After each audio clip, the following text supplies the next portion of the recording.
สบายดีพี่น้องมื้อนี้ไปสีดเบ็ดยังเลยนี่ยังเลยนี่แน่เบาโอ้ยบ่ได้ทาหัวไฟได้ว่าสิทานะมึงจอดรถนี่สิยังออกแต่สิแหยกบ่น่ะบ่ทันออกแต่เฮือนโอ้ยยอมจอดรถค่อยกูทามันนะรถแน่น่ะติดรถให้จุ้งมารถโอ้มึงเฮ็ดเบิ่งบ่ถ้าบ่ทาครับไปหอดพุ่นแล้วยังสิอยู่โอ้ยสิลงไปสิทาลูกพี่เอาแล้วเลิกโอ้ยมาไว้กระโถห้าหั่นนะมีอยากหับอยู่ประธานบ่โทรมามื้อนี้ประธานบ่ทาสิแวบมืดติดรถนี่โอ้ยเนาะไปแล้วบะกับเบ็ดโอ้ยไป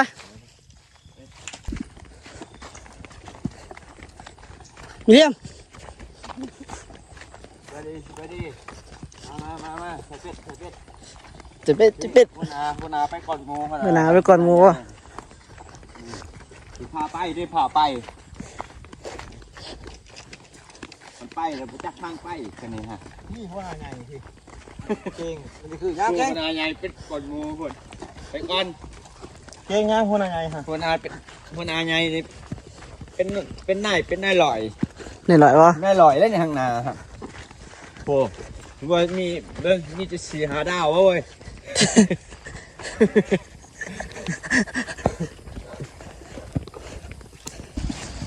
หอดเลยพี่น้อง หอดคันพายเลยโอ้หนามบกแห้งเลยบกแห้งเลยหนามนี่สีตึกได้อยู่ปะวะบกลายหนาม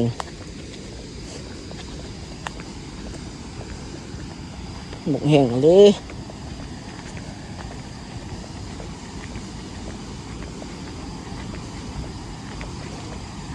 โอ้เธอบกลายเติบ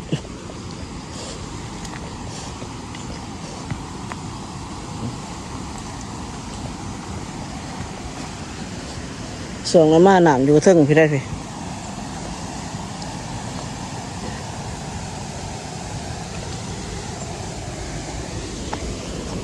บกลายบกเก่งบกแห้งป่ะ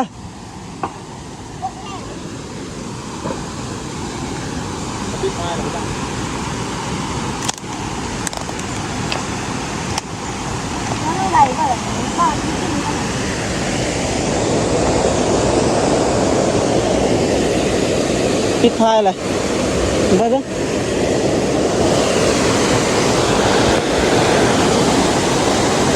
จะนำกลับ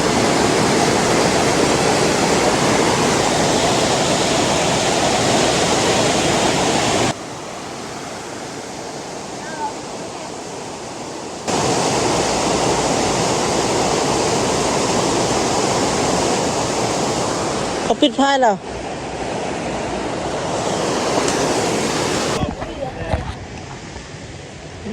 ได้บอมีเลี่ยมโอ้นายคนอยู่กระทึง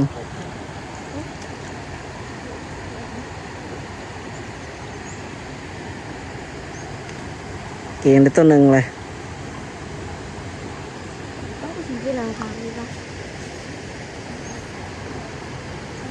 ว่าไหมกวนเขา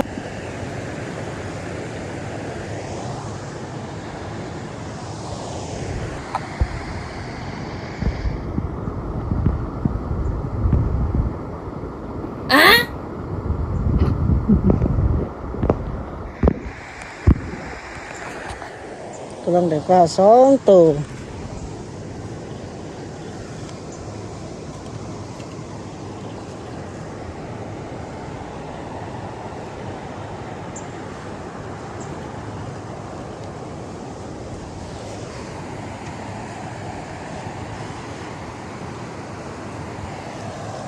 หนามบกเลยพี่น้องเอ้ยเขาต้นไฟเลยบ่ได้เลย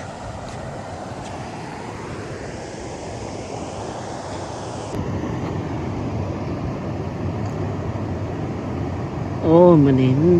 เงียบเงาแต่น้อพี่น้องอย่างเงาแห้งเลยเนี่ยบ่มีเลี่ยมก็ถือของลงไปลงมาเพิ่นได้ของหนึ่งได้บ่มีเลี่ยมนะก็สิได้ของหนึ่งในเพิ่นถือมาของเดียวเลยได้ของหนึ่ง คือบตอดบแตดจังเลยวะโอ้ประธานใหญ่เพิ่นเลี่ยมไม้อันใหญ่ไม้เลยเพิ่นวะ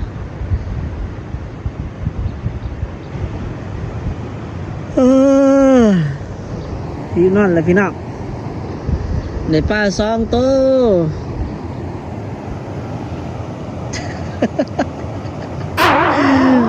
อุ้ยน้ำบกก็พากันมาหรอกเนี่ยเห็ดไปบกแห้งโคตรเขาตันพายเลยพี่น้องเอ้ย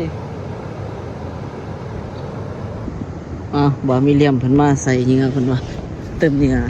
เนี่ยก็ยาลุงโอพี่น้องเนี่ยมาแต่ประเทศไทยพูดได้ยังไง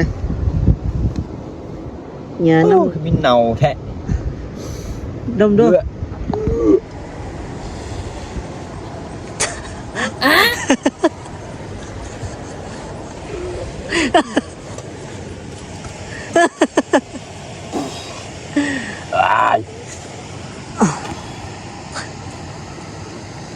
เป็นยังก็มีเนาแท้เมนได้บ่หอมนี่ก็เมนโอ้บ่ได้เป็นได้เนาดีมีบางแล้วมันต่อเท่าไรแล้วมันของต่อเท่าไรแล้วมันของ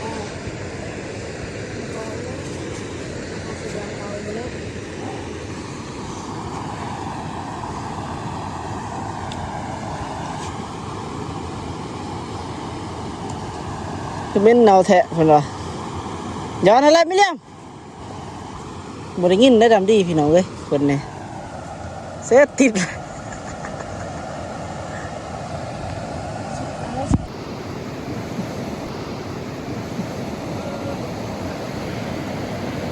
เลี้ยงนี่นะเลี้ยงน้ำเลย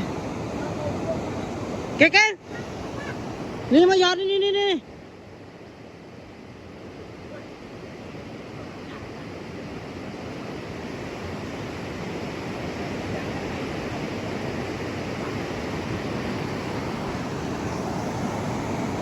มิเลียม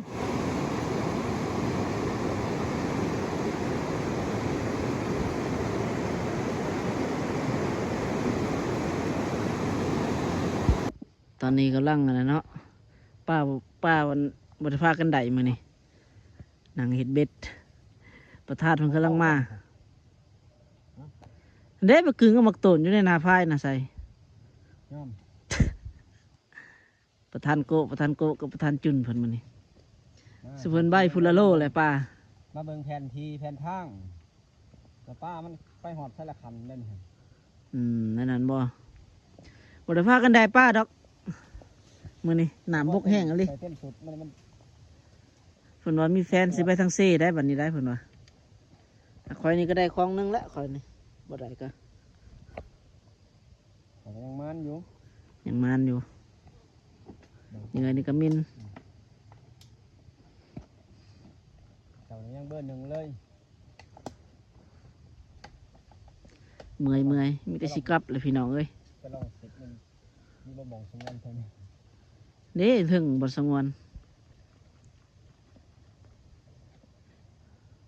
ที่กลางแล้วมันขึ้นอยู่กับป่าบ่มีที่เขา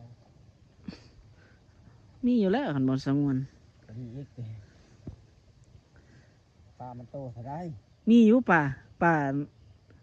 ากยาวๆป่าห้างบ่มีป่าห้างน้ำดิป่าบ่มีเอาเร็วมาดูบอกกับพี่น้องดูได้บ่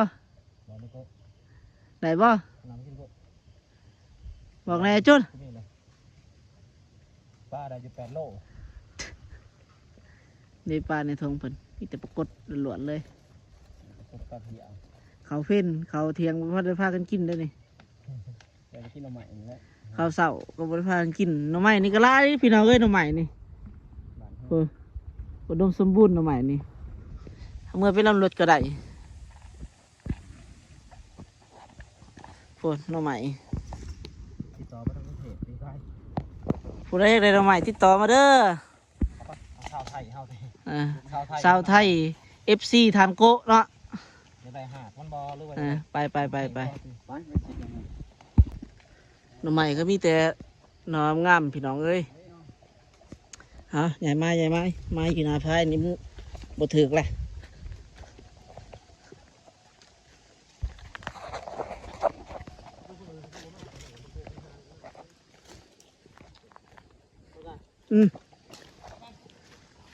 ใหญ่ไม้พี่น้องผู้ใดลงไปว่างเดือนหาผู้ใดมานี่หวังมึงปลาในไซมึงในไซกูถือทุกอย่างก็รีนี่ได้ไหมเนี่ยเม็นเหนียบ่เม็นเหนียบ่ ไม่เอาไปได้ ไปต่อ ไป ได้ เอาปลาตัวนั้น ไม่ใช่แค่ไปใช่โอเคเนาะถึงอย่างนี้เนาะ เอาตัวทีบได้ ใช่อ่านไปลองมึงบอกไปน้องไปแล้วไปซื้อ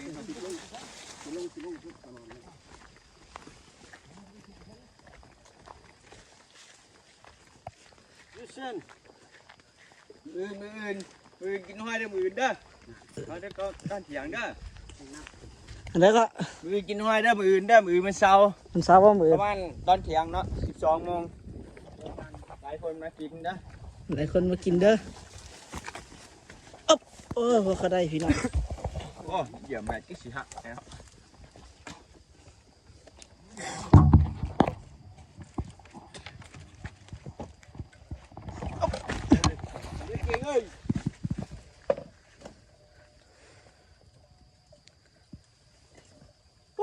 เนาะปืนนี่ได้ปืนเด็กปืนใหม่สิหักแรงไอ้ไปเลยพวกข่อยเอา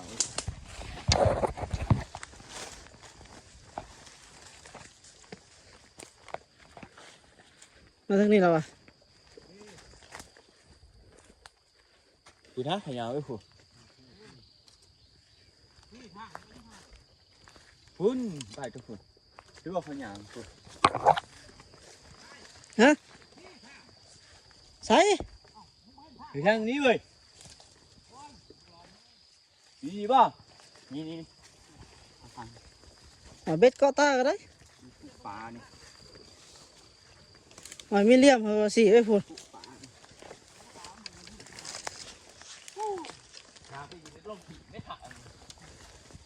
เอาเขาอุ้มมุกอีกเลยเบ็ดพันเก่งคนขาดซื้อไม่เกิดนะน้ำเลย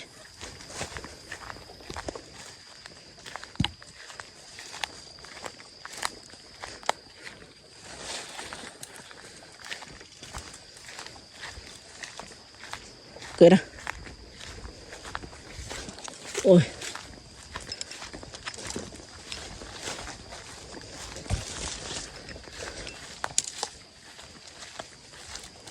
ก็สิได้บุปากบุดง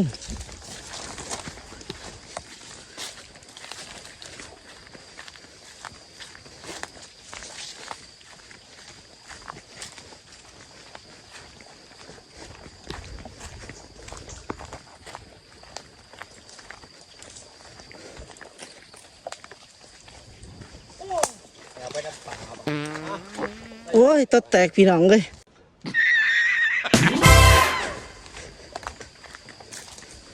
เหลือแค่หนองเลย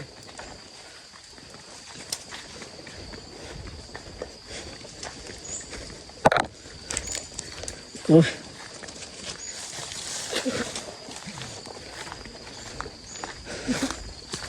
เป็นปลาดงเซยังใกล้อยู่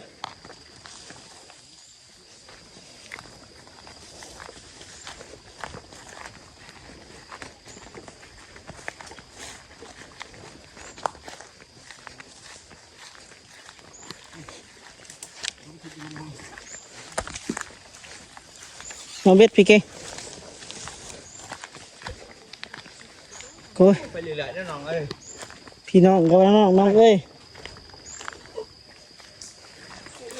พี่สั้นแท้พี่น้องเอ้ย แป้งโอ้คือมาสั่นเท่ยโอ้คือมาสั่นแท้นี่จะสิไปใส่ทางใต้นี่ ปิดได้ ก็โธ่โอ้ปิดเจ้าเนาะจ้ะ ผูกเลยเก่ง ผ่าเอาพวกผ่าเนาะ ตัดออกอีกตัดออกเอาเล็กไผ่เนาะจูดเสือกให้น้อง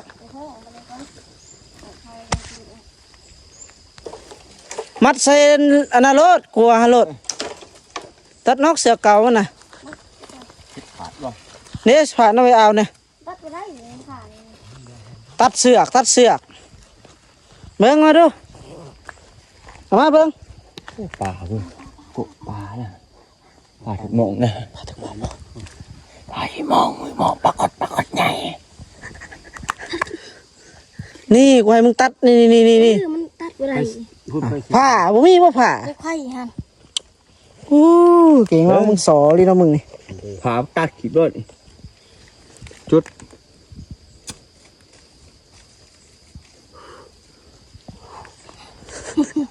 เอาผ่านเด้งก็ได้ติ มันเองโลดเอาขึ้นอีกมันขึ้นอีกพอ เนี่ยมันผ่า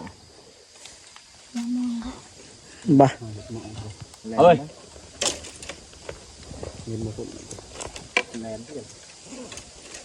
นี่สิลงไปได้เด้นี่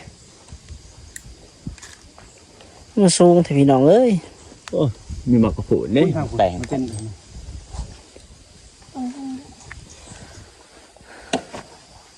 เดี๋ยวบนม ยังกูหิวข้าวอยู่ลมเลยพี่น้อง มือแห้งอะไรเขาสิลงไปได้อีบ่ตัวใหญ่นี่ นี่แล้วกูได้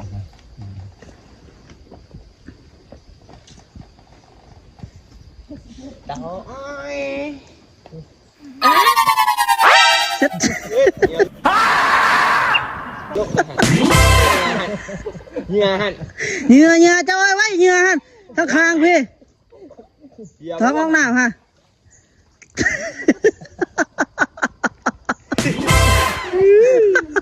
ตายเลยเนี่ย เหี่ยวมันบ่เหงื่อนะท้องมันมืดน้ำนะ กูไปถามกูก็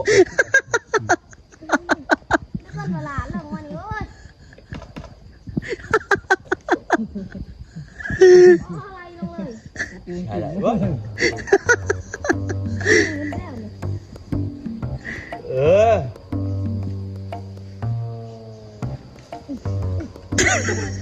ตังอ้อย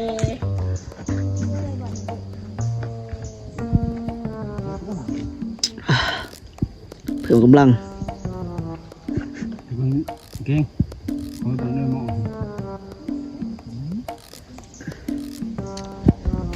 ไปได้ มองแล้ว ปรากฏใหญ่ละ บิดเด้อพี่น้องบิดเด้อพี่น้องบิดเบอร์คือเบอร์8ว่ะ โอ้ยเบ็ดเบอร์14 ไปวิจะส่วนไปฮะ กูไป15เนี่ย โอ้ยดม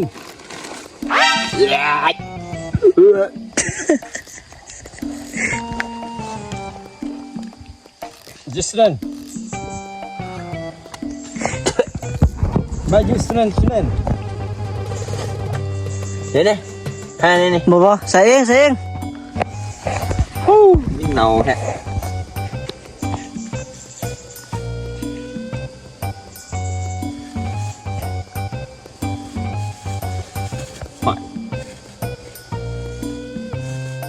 อยู่แค่ทุกอย่างเละนี่ฮะ จีกรถ โอ้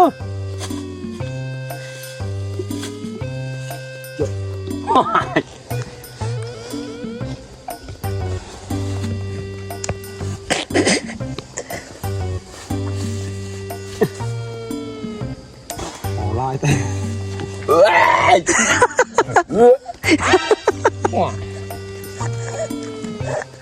นักแท้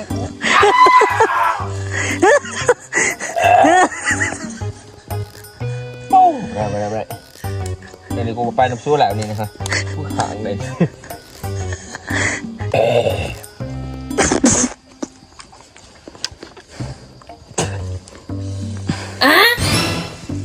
ยอม ภาษาอังกฤษสิเพิ่นดูก็ My name ตุ้ย My name ตุ้ยยอม ยุ่งกับอะไรอ่ะ เอากู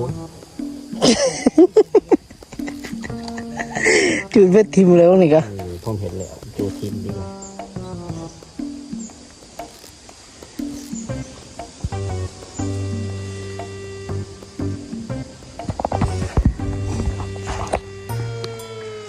ยุ่งกับอะไรดิ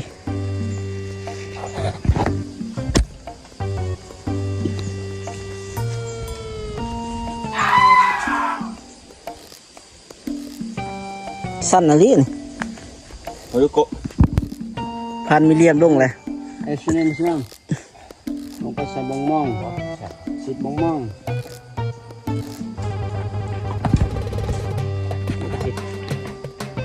สิบแกงกับบงมองหรือวันมอง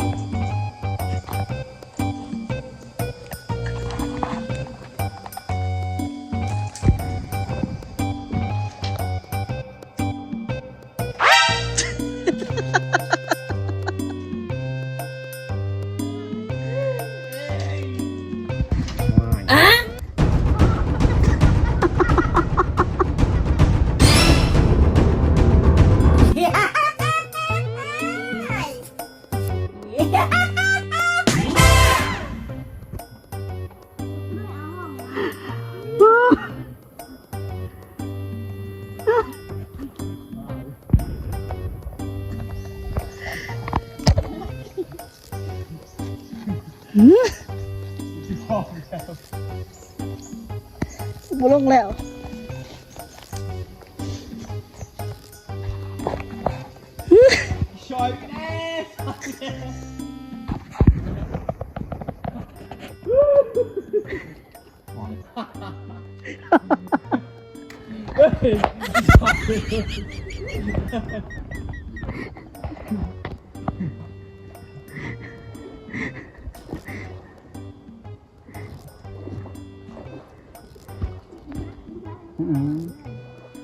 กูเห็นไปเลยวะ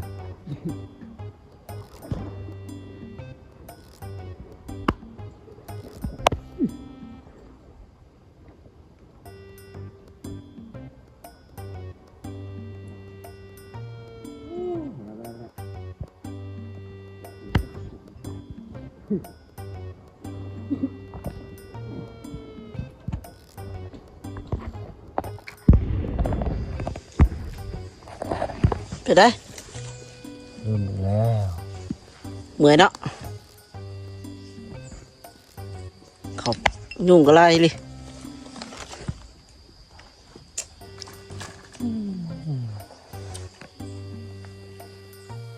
ประธานวันนี้เห็นเบ็ดมาแถลวอยู่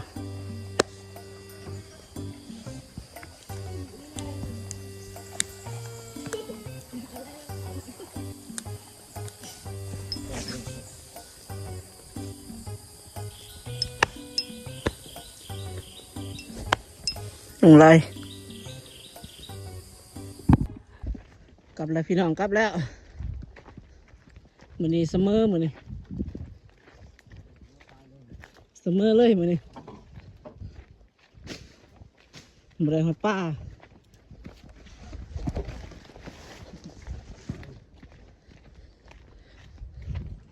เสมอกันหลอมนี่ได้บ่ป้า เมื่อยเลย บ่ได้ป้า โตสับ บ่ได้ป้าโฟโต้สับเอาเมื่อ เอา วัน ไป นี้ เสาบ่ได้